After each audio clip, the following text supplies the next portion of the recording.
আমরা বাঙালিরা ভুঁড়ি ভুনা অনেক পছন্দ করি। ভুঁড়ি ভুনা বলতে গরুর ভুঁড়ি বা বট ভুনার কথা বুঝিয়েছি। আসসালামু আলাইকুম সবাইকে। আজকে আমি একদম তুড়ি মেরে ভুঁড়ি পরিষ্কার করে ফেলেছি। তো ভুঁড়ি পরিষ্কারের ভিডিওটা আমার করা হয়নি, কারণ হচ্ছে ভুঁড়ি যেহেতু অনেক ময়লা থাকে, এগুলা ভিডিওতে দেখাতে আমার তেমন একটা ভালো লাগে না। তো যাই হোক, আমি কিভাবে পরিষ্কার করলাম সেটাই হচ্ছে কথা।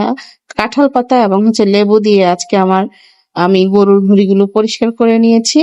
তো ফুটন্ত গরম পানির ভিতরে কাঁঠাল পাতা আর হচ্ছে লেবু টুকরো করে দিয়ে তারপর হচ্ছে পানিটা ফুটিয়ে নিয়েছিলাম। সেই ফুটন্ত পানিতে ভুঁড়ি গুলো দিয়ে 8-10 সেকেন্ড করে রেখে তারপরে হচ্ছে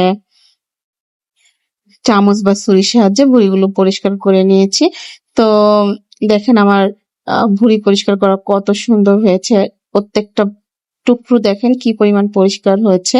তো তারপর হচ্ছে ভুঁড়ি খুব ভালো করে পরিষ্কার করার পরে এখানে হলুদের গুঁড়া, লবণ দিয়ে ভুঁড়িগুলোকে বলক এনে নিব, যাতে এটার ভিতরে আর লেবুর রস দিয়ে দিব, যাতে এই ভুঁড়ির ভিতরে কোনো রকমের ব্যাড স্মেল না থাকে। তারপর হচ্ছে ভুঁড়িগুলোকে ভুনো করে নিব।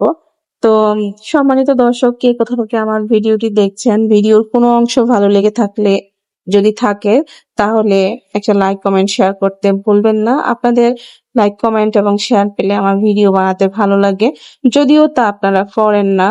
তো আপনারা তো আমাকে চিনেন না, তারপরে তো হিংসা করেন কেন বলেন তো? তো যাই হোক, যারা এখনো আমার চ্যানেলটি সাবস্ক্রাইব করেননি অবশ্যই সাবস্ক্রাইব করে দিয়ে পাশে থাকা বেল আইকনটি চেপে দিবেন। তো আমি ভুঁড়ি সিদ্ধ করার জন্য বসিয়ে দিলাম। এখানে লেবুর রস, হলুদ গুঁড়া আর লবণ দিয়েছি, সেটা আগেই বলেছি আপনাদেরকে। তো এখন হচ্ছে ফুটে ওঠা পর্যন্ত অপেক্ষা করব। করতে তো একটু সময় লাগবে, স্বাভাবিক, আমি চুলার জাল কমিয়ে দিয়েছি। আচ্ছা, আপনারা কিভাবে ভুঁড়ি পরিষ্কার করেন সেটা কমেন্টের মাধ্যমে জানাতে পারেন। আর আমি কিভাবে করলাম সেটাও আমি আপনাদের সাথে কিন্তু শেয়ার করলাম। এই তো দেখেন ভুঁড়িগুলো পানি বলক চলে আসছে। তো এখন নেড়েচেড়ে আমি লেবু টুকরোগুলো ফেলে দিব। তারপর হচ্ছে ঠান্ডা পানি দিয়ে খুব ভালো করে ধুয়ে নিব, যাতে কোনো রকম ব্যাড স্মেল না থাকে। তারপর হচ্ছে আজকে আমি ভুঁড়ি রান্না করব হচ্ছে প্রেসার কুকারে, কারণ ভুঁড়ি খেতে কিন্তু অনেকটা রাবারি রাবারি টাইপের হয়, অনেক শক্ত হয়।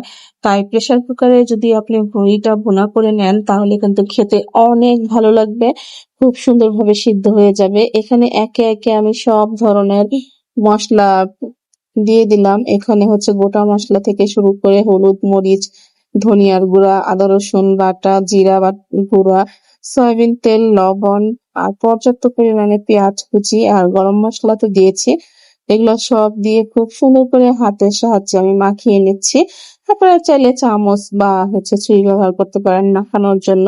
আমার কাছে হাতে মাখাতেই ভালো লাগে। আর যেহেতু প্রেসার কুকারে রান্না করবো তাই পানি বেশি দিলাম না, ছিপছিপে পানি দিয়ে দিলাম। এখন হচ্ছে 5-6টা ছিটি আসার জন্য আমি হচ্ছে অপেক্ষা করব। এখন আমি ঢাকনাটা দিয়ে দিব প্রেসার কুকারে। তারপর হচ্ছে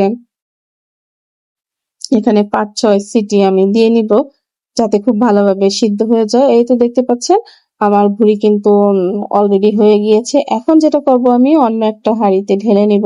তারপর হচ্ছে এটাকে ভাজা ভাজা করে নিব। তো প্রেসার কুকারে সিদ্ধ করেছি বলে বা রান্না করেছি বলে ভাববেন না যে এটা গলে যাবে, মোটেও গলবে না, কারণ ভুঁড়ি রান্না করতে অনেক সময় লাগে। আর এখন যে এলপিজি গ্যাসের দাম, এত দাম দিয়ে গ্যাস কিনে সেই গ্যাস দিয়ে এতক্ষণ ধরে রান্না করার আসলে কোনো মানে হয় না। যেহেতু প্রেসার কুকারের অপশন আছে তাই আমি প্রেসার কুকারে রান্না করে নিলাম। গাইজ, আমার ভুঁড়ি রান্না কিন্তু প্রায় হয়ে গিয়েছে। এখন আমি যেটা করব, এই কড়াইতে ঢেলে নিয়েছি। এখন আমি এটাকে ভাজা ভাজা করে নিব। আর এখানে মাত্র একটা উপকরণ দিব, সেটা হচ্ছে ভাজা জিরার গুঁড়ো। আর শাক বাটা আমি আগে দিয়ে দিয়েছিলাম, সেটা ভিডিওতে নেওয়া হয়নি। তো এখন হচ্ছে আমি অপেক্ষা করব এগুলো ভাজা ভাজা হওয়া পর্যন্ত। এটাতে কোনো ঝোল থাকবে না, শুধু তেল ভাসবে এটার ভিতরে। তো আপনারা কিভাবে ভুঁড়ি রান্না করেন সেটা কিন্তু অবশ্যই কমেন্ট করে জানাবেন। দেখতে পাচ্ছেন এখানে আমি ভাজা জিরার গুঁড়ো দিয়ে দিলাম। এখন আবার খুব সুন্দর করে নাড়াচাড়া করে নিব। তো আপনাদের যদি আমার এই ভিডিওটি ভালো লেগে থাকে অবশ্যই লাইক, কমেন্ট এবং শেয়ার করে দিবেন।